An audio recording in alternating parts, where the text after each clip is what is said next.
Hi, friends. How are ya? Welcome to the episode of the Short, Pale, and Handsome podcast. I'm your boy, Loy Lee. Today is my birthday. Write it down. October 21st, I turned 39. Happy birthday to me. Happy birthday to me. Happy birthday. I can't hit that note. But yeah, happy birthday to me. I turned the big 39. My 30s are over, and I am looking over the precipice into my 40s.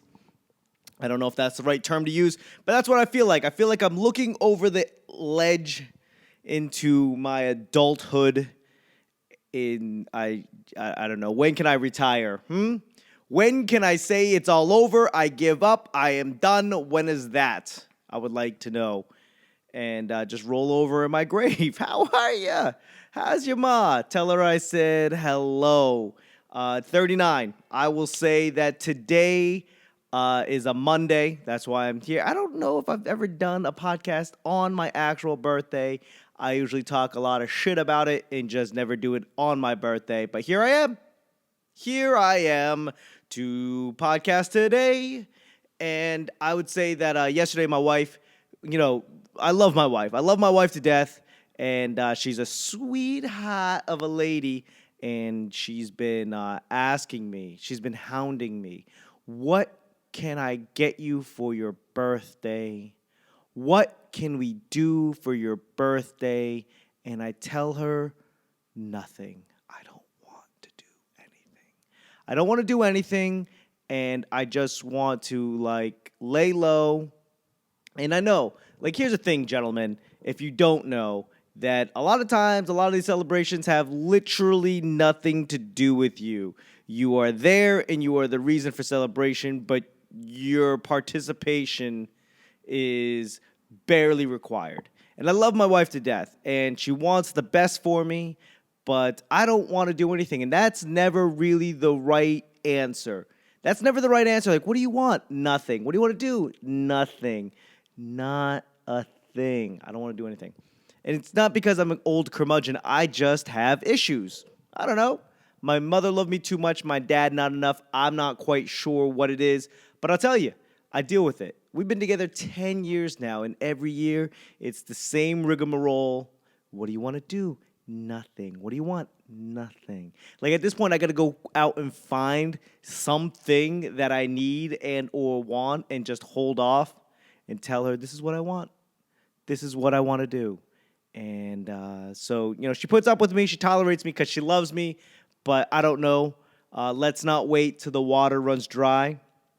So she took me out yesterday, the Sunday, because, she has a respectable 9-to-5 job. She actually has a job where people have lunch breaks and paid time off.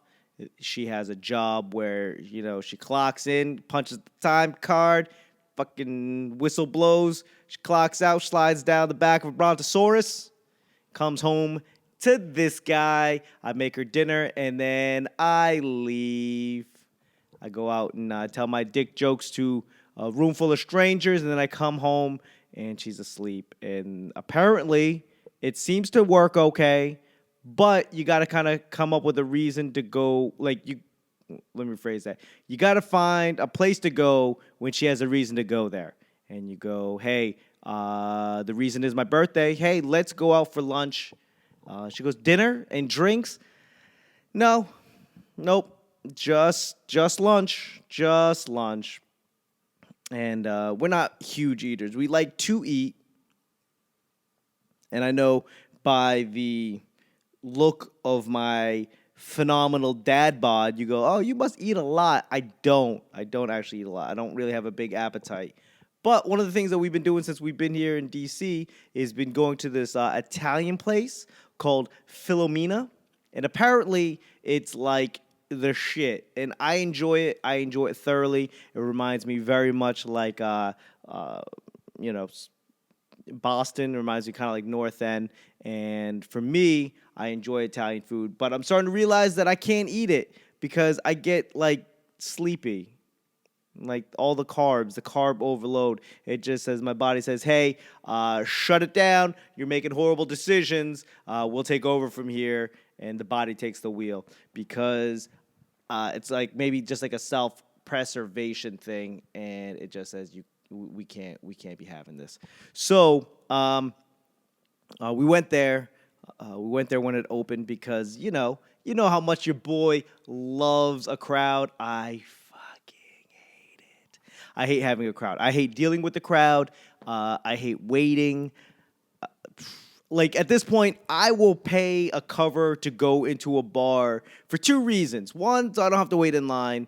And then two, just so there's like a level line of participation. Just not anybody can just come in and participate. I'm an elitist like that, and that's just my old age. It's like, hey, if everybody can't come in, then maybe there's less people inside. Huh, that makes sense, right?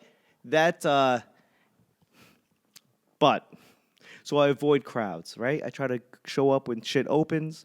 I show up, 11:30. We get there, we eat. It was amazing. If you're wondering, like, hey, Loy, what's your Italian dish go-to? And I'm sure that was on your mind, and I'm sure you lose sleep over that. Like, what does Loy like to eat at an Italian restaurant? And I'll tell you, if it's on the menu, I'll order it. I don't care if it's the Olive Garden. I don't care if it's a truck stop, highway rest place. I don't care if it's an Italian restaurant. We're eating there, and it's on the menu. I'm telling you, I will order without fail every single time clams linguine. That's it. Real simple. No cheese, no dairy. Clams, linguine, garlic sauce, garlic wine sauce. That's it. Real simple. So I ordered that, and after the phenomenal salad bar, I only had like 3 bites. I shucked all the clams, got rid of all the clam shells, put it to go. That's what I had this afternoon for lunch because it was delicious. And you're like, hey, tell me more about this restaurant. And I'll tell you, I don't know much about it. It's in Georgetown, right? And it's one of those places where it doesn't have like the old school Italian restaurants that I like are the ones with the headshots on the wall of all the famous people, like Sinatra. I shook Sinatra's hand. No, I didn't. But if I did, I'd want a photo of it. And if I had a photo of it, I'd put it up if I had an Italian restaurant on the Italian restaurant wall. Like, I shook with hands with Sinatra. We live on a different set of rules. I don't know. I don't even know if that's a thing. But that's just like some shit.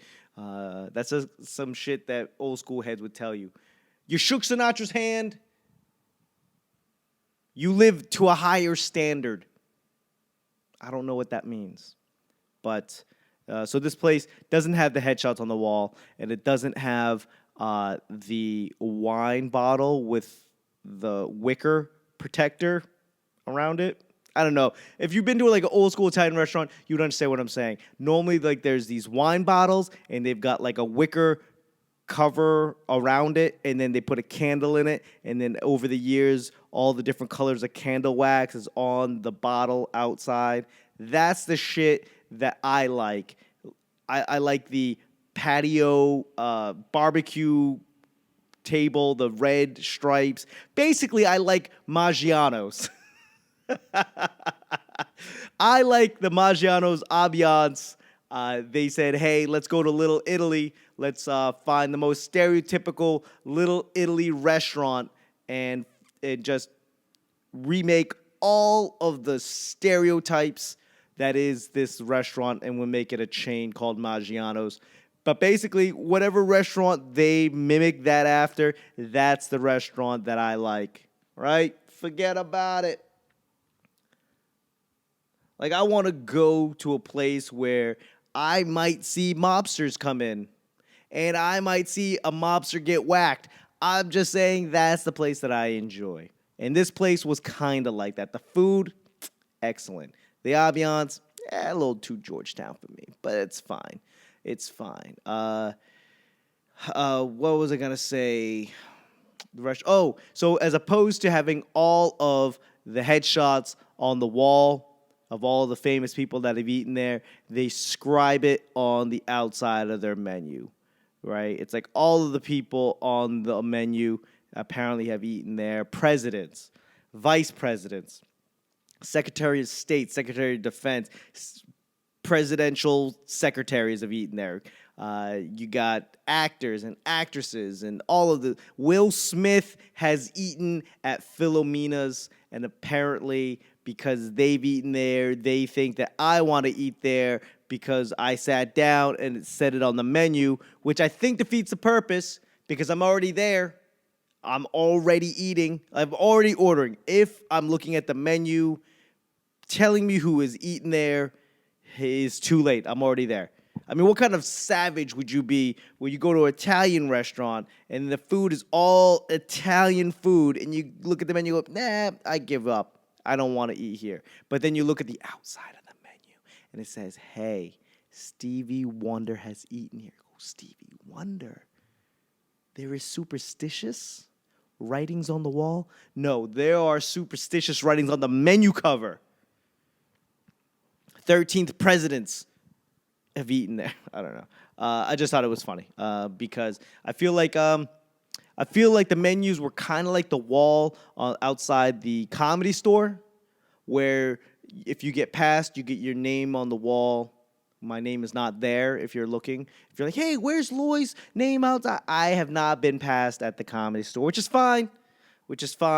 Not all roads lead to your name on a wall or your name written on the menu. I would say I'd probably want my name written on the wall of the Comedy Store more so than my name written on the menu of an Italian restaurant. Could you imagine you go to a place and then your name is on the menu and you're like, hey, I don't think I've ever eaten here. I would like to see Will Smith put Yelp reviews out. That's what I would like. I would like to see Sinead O'Connor's Yelp review and just be like, nothing compares to this lasagna. That's where I'm going with this podcast today, people. Like, Loy, you're off the rails. Like, yes, I'm always off the rails. It's my birthday month. It's my birthday month. But yeah, not much going on tonight. I've got a meeting tonight, and all of the people at the meeting, after the meeting, want to go get some drinks, and how can I say no? When they're like, hey, it's your birthday, which lands on the day that we have a meeting, why don't we all just walk over and get a drink? I think this is the reason why I can't have Sober October. Because my birthday is in the middle of I could understand if my birthday was like in the first week or in the last week. You go, hey, let me just do Sober October till my birthday. Just started early or ended early or something like that. But like, oh, Loy, are you trying to do Sober October? I mean, the thought's cool. It's something that's on my vision board at home. It's on my list of things to do. Do Sober October. It probably won't happen. But my cholesterol's high, so I got to change something. I don't want to be on these medications. I'm not trying to get on the pills, son. So I will say I would like to do Sober October, but my birthday's in the middle of it. It's 21st of October. It's very difficult. It makes it very difficult. I have to let a lot of people down. I mean, I feel like I put a lot of people down, like, generally off of my normal day to day, but I don't want to let people down on my birthday. If you go, hey, let's go get a drink, I'm not going to deny you having a drink with your second or third favorite Asian American comedian in the D.C. area. I might be top 5. I would not want to deny you that privilege. Who am I? What kind of savage would I be if I said no? Oh, shout out to all of my Filipino counterparts. It's been brought to my attention that it is Filipino History Month. F Filipino. That's F. Yes, Filipino History Month. Heritage Month? I don't know. shout out to all my Filipinos. And let's not forget all of the struggles of all of the veterans out there that have fought for the freedom of America, and all of the Americans, all of the joys and freedoms that we get to enjoy every day was fought for in blood, some of them by Filipinos, and there's a lot of veterans of the World War II South Pacific War where they still have not gotten their benefits nor recognized. So, on that note, shout out to all the veterans that have fought in all of the wars everywhere around the world, and then more so, shout out more specifically in this month to all the Filipino veterans, all of the family of Filipino veterans. And if you know a Filipino, you know somebody that has loved ones in the U.S. military. Either past or present. So, yeah, that's where that goes. I would say my wife is Filipino, and it is an amazing community of people. Some of my best friends, some of my best networking people, associates are Filipino, and nothing more than loving and accepting. So if you know a Filipino, hug a fucking Filipino, okay?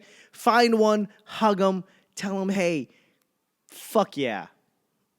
I mean, it'd be weird, and just don't get creepy with it. But generally, shout out to all the Filipinos out there. And being in the Philippines for a month, I would, just to see the poverty and just the life situation that a lot of them deal with, and I never felt unsafe.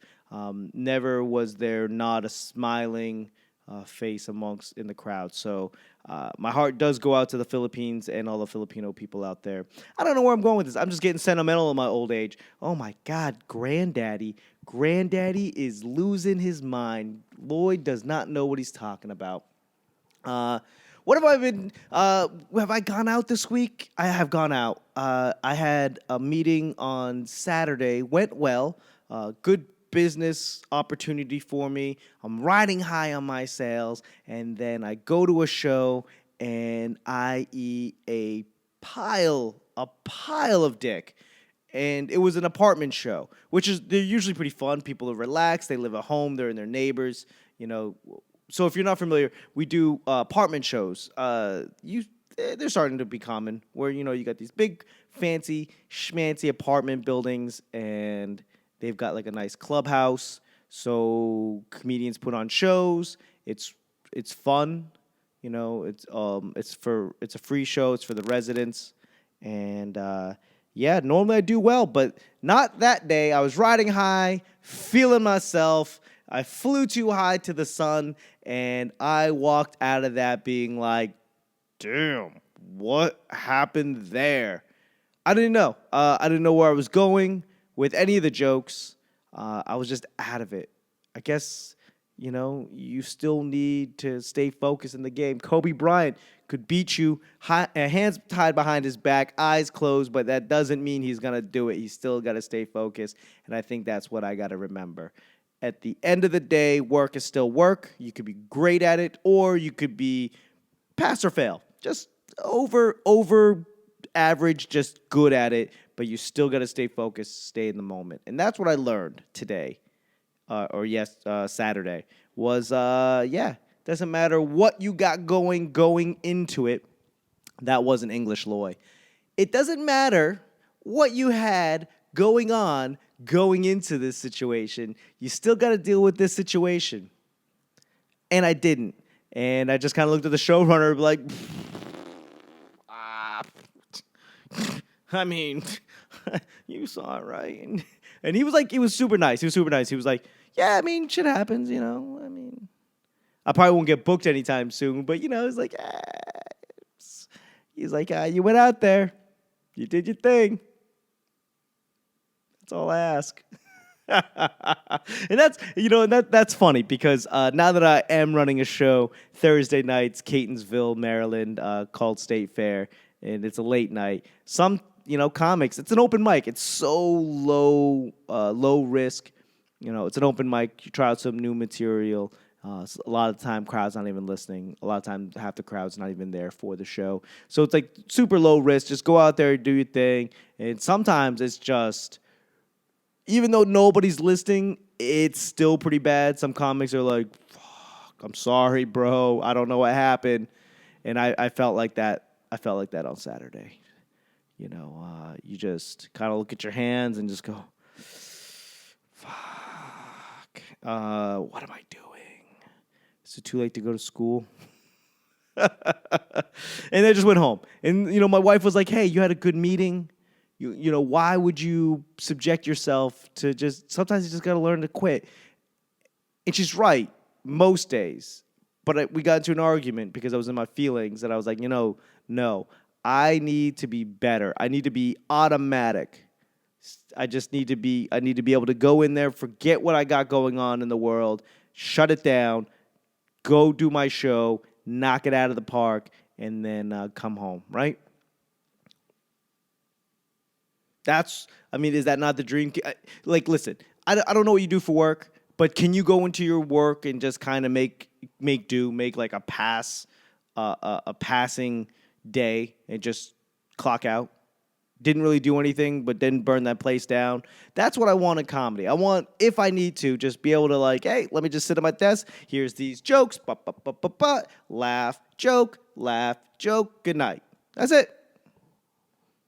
I want to be able to do that. I don't have the skill set, apparently, because I just ate dick. Like, I literally bombed embarrassingly so. And I don't, like, sometimes I bomb and you're like, yeah, you know, what are you going to do? Yeah, noted.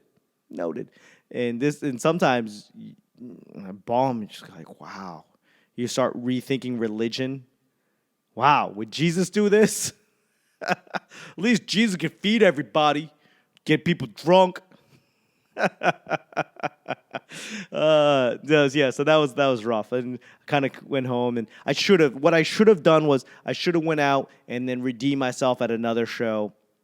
I should have just dug myself out of a hole, but no, the stubborn asshole that I am went home, and then, you know, I just try to take it out on my wife.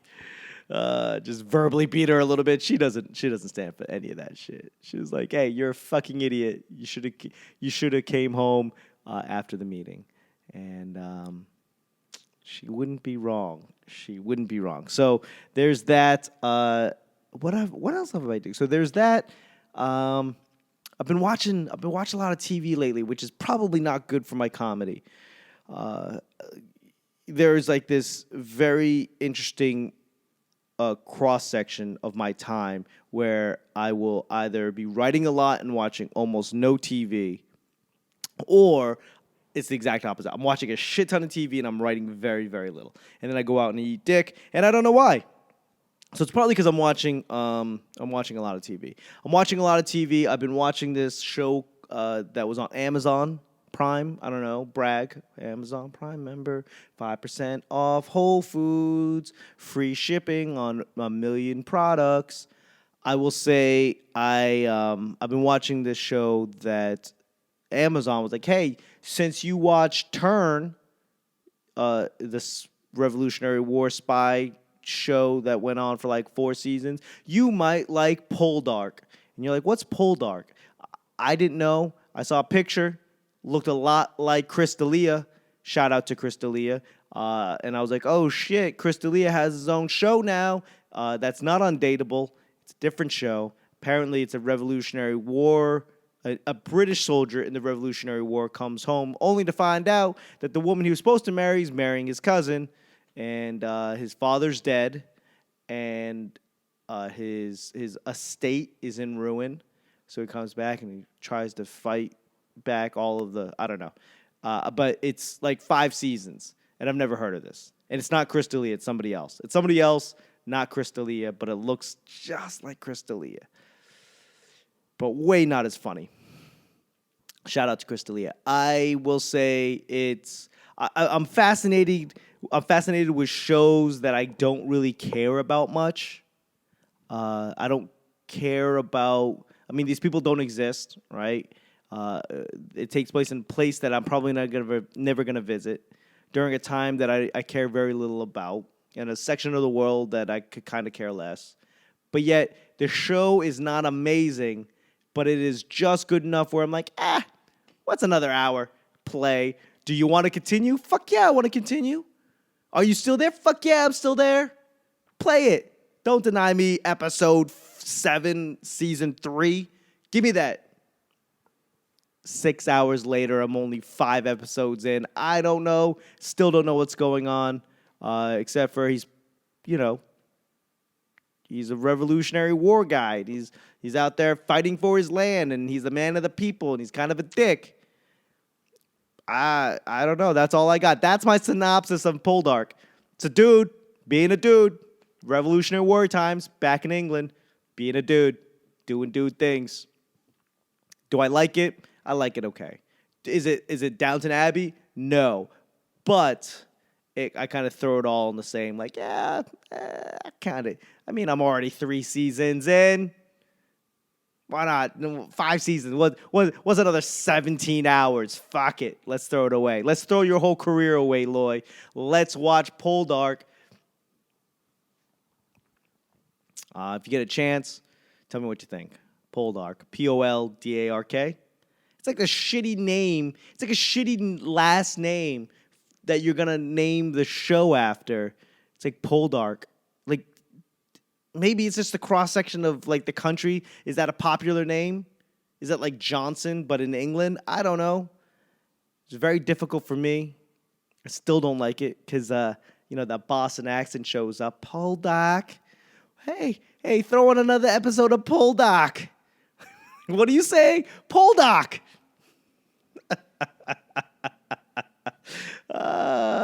Fucking Poldark. Ross Poldark. Like, people are like, what are you talking about? You're literally driving home right now. And you're like, what are you talking about? I don't know. It's a show called Poldark. Poldark? Poldark. Poldark? Duck, Duck, Goose? Watch it. Don't watch it. If you've seen it, tell me what you think. I don't know. Does it end? They're in their 5th season. So there's that. What else? What else do I got going on? I've been watching that. Haven't really been writing that much.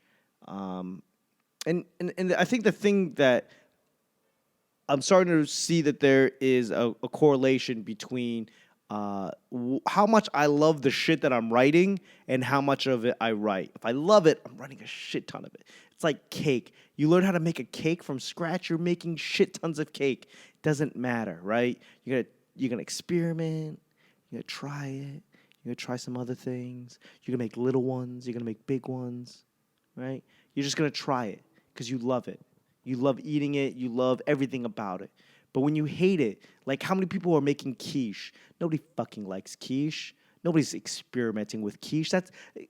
Quiche was an experiment in and of itself. It was like, hey, let's make it a pie, but with fucking scrambled eggs, and then we're gonna throw mushrooms and spinach in it because mushrooms and spinach go in egg cakes, egg pies, egg tarts, fucking egg tart. I got a lot going on this week. What do I got? Preparing for the DuPont Underground Comedy Festival. That's coming up. I'm booking one of the shows. Yeah, man, I don't really know what to talk about today. I feel like I'm just very blasé. I've been eating too much carbs and not working out enough. I'm working on my dad bod. Yep. That's what I'm working on. And my cholesterol's high. My doctor called and was like, hey, your cholesterol's a little on the high side. Everything else is fine. Cholesterol's high. And I know what that means. That means that I've been eating too much sugar.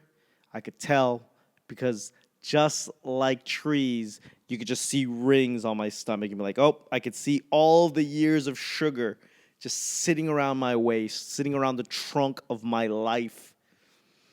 I gotta cut down on that. So that's what I got. Let's see what else. Anything else? Nope. That's all I got. So shout out to everybody that's listening. I appreciate you. My numbers are growing. and it wouldn't be without you guys. Please, if you guys are listening to this, check out my YouTube page. It's the video portion of it. It does take me some time to upload the video portion, and go ahead and just, even if you show up, Loy Lee Comedy on YouTube, youtube.com/loyleecomedy. Even if you don't watch it, right? Just click a like, throw a comment. I'm here because I listen to your podcast on Spotify. Or just tell me how you got here, right? I would like that very, very, very much because I'm lonely, so lonely. So yeah, birthday month, October's over. Fucking November's here. The year's almost over, 2020, and then we go straight into the debauchery that is elections. Go out and vote. I don't know what the fuck I'm saying anymore. I appreciate you guys very, very, very, very much. Check out my Patreon account. If you're like, hey, Loy, I like your shit. Let me throw you $1 a month, $2 a month. Check out my Patreon account, patreon.com/loyleecomedy. And that's where you can find me. On that note, I'm just going to go cry. Go cry myself to sleep. I think that's what I'm going to do. And on that note, have a good night. I love you guys. Bye-bye.